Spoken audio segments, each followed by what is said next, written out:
So funny story, a boy that I was dating told me to watch Black Mirror, but I didn't watch it while we were dating. And when I say dating, I mean we were talking and texting for like 3 days and then he ghosted me. But yeah, I finally watched it after he ghosted me. So if you ever see this, I watched it. Hello, it's Brina here and welcome to Show Me, the channel where I show you about my life. In particular, I'm showing you about how I watched Black Mirror episode, season 5, season 6, episode 1.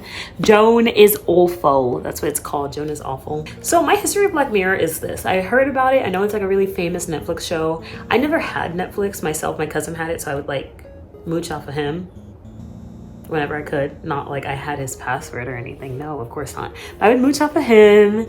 And you guys already know, like, I don't really watch shows that much. I'm more of a movie girl. And even then, like, I don't really watch movies all that much either, as much as I should. So I was not about to watch Black Mirror. I got into it a little bit after it was popular. But even then, I only watched like 1 or 2 episodes. Like, it's hello.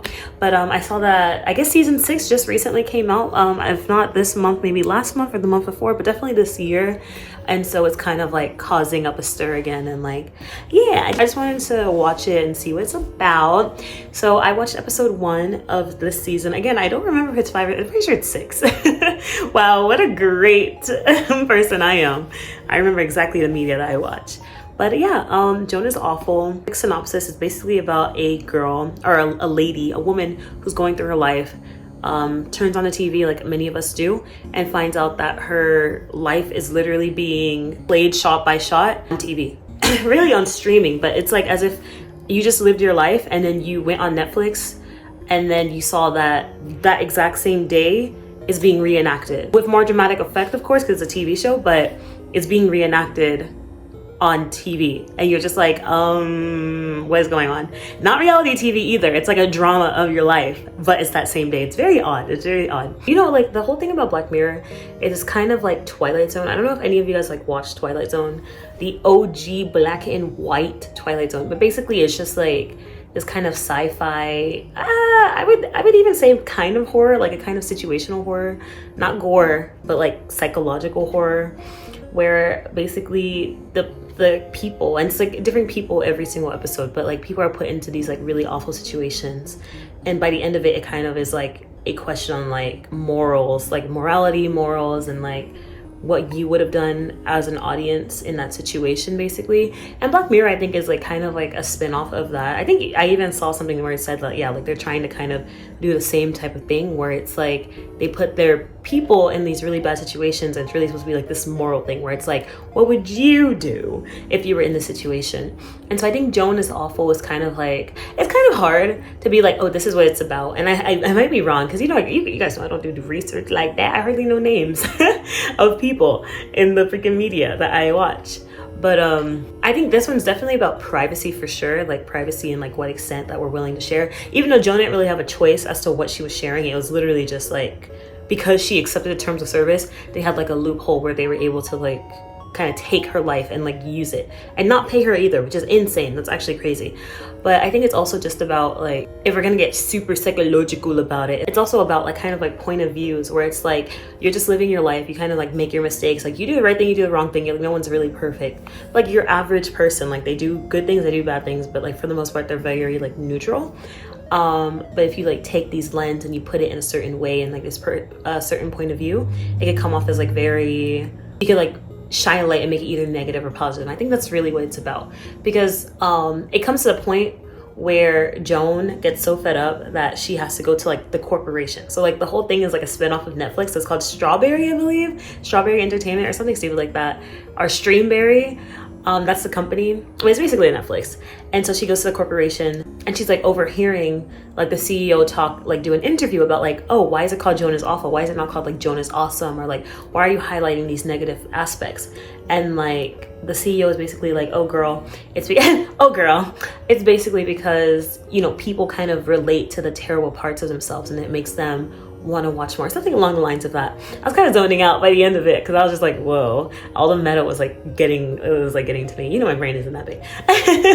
Yeah, I think it just kind of shows you like you can kind of make things negative or positive based on how you like frame the story. JOAN actually did a lot of bad things.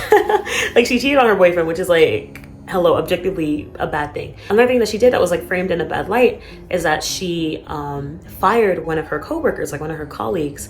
And I guess like this coworker was like one of her friends as well. I don't know how close the relationship was, but it was close enough that she invited her to the housewarming party. And like the way she did it was kind of like cruel, but at the same time you knew like Joan was uncomfortable. It wasn't like she got like pleasure out of firing this lady, and it seemed like more of a the uppers want to do it, the upper heads want to do it. It's not me who's trying to fire you, it's like them making me fire you type of thing. And so like she's kind of put in like the situation where it's like, you know, like a rock and a hard place. Like, I don't want to fire you, you're my friend, but at the same time, like if I don't fire you, who knows what can happen to me. And like I think that's like relatable. Should you fire this girl who's your friend even though your manager is literally telling you to? But in the show Joan Is Awful, it's framed completely as like Joan is like taking this joy and this pleasure of firing this girl, and like everything she says, like, oh, I have like a down payment on this apartment, I won't be able to afford it, all this stuff.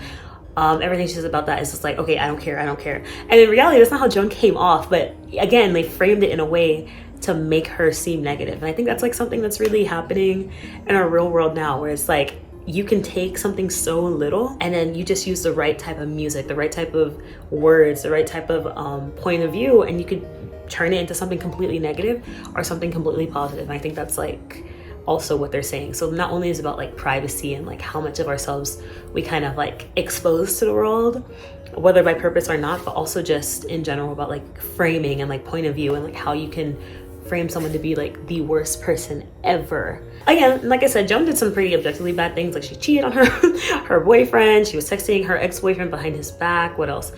I mean, this one's kind of like, she was talking to her therapist about her boyfriend, but people are allowed to do that. Like, it's not like she was gossiping, she was just talking to her therapist. So like, then like, was that really a bad thing? No. But again, when you frame it and like you put it out in the public like that, it looks bad, you know? And I think another thing, like I said, that Black Mirror kind of gets you to do is kind of like, what would you do in this situation?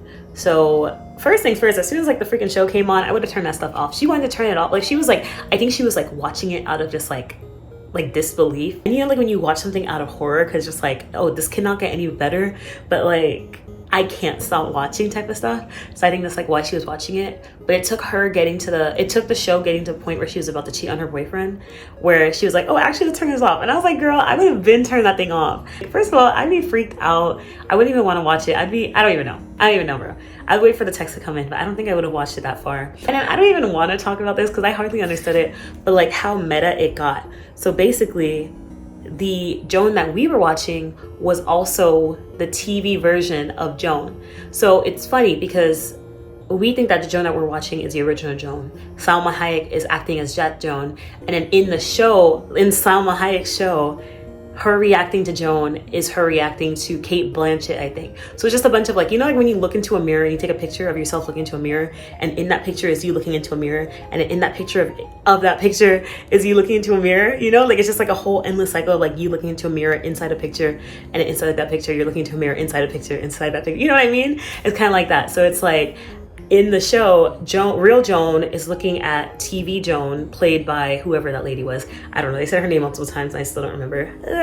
And then that our Joan was watching a show where she was played by Salma Hayek, and Salma Hayek's Joan was watching the show where she was played by Kate Blanchett. And so it got really meta at the very end, and I was just like, girl, like this is very confusing. It was confusing, and then by the end of it I was like, oh, this makes a lot of sense. Like this actually makes sense. It's kind of cool how they like took it to that point. Was it necessary? No, but like again, it was like, it made sense. It made sense that like we were also watching, we weren't even watching the original Joan, we were watching a dramatized version of Joan. So like it makes you think, like, was what Joan was doing actually reality? No, of course not, because this is like meta Joan. But like, to what extent was her acting dramatized, you know? Because even Salma Hayek's Joan was like dramatizing some events, you know, that happened in the show. So like, let's say, like I said, like she fired the girl.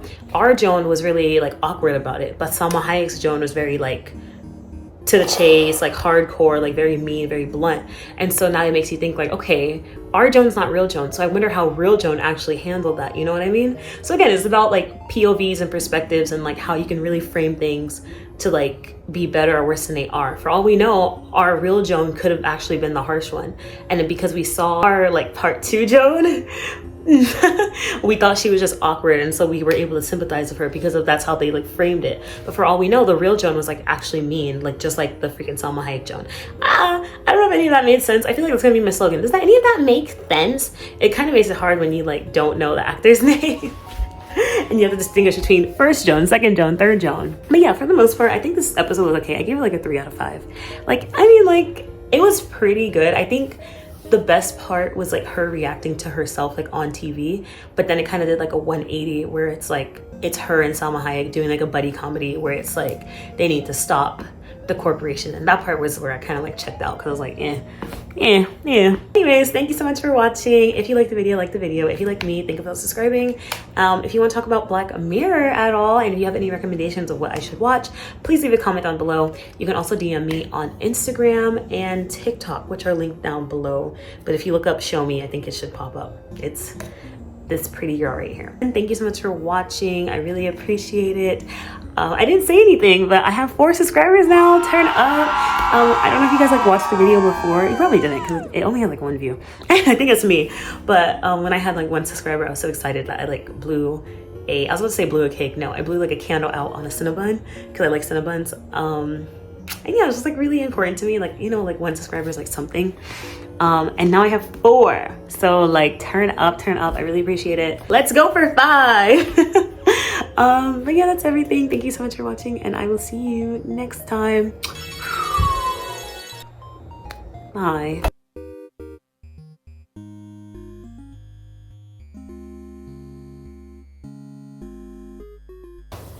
Coca-Cola Manchita. Okay, so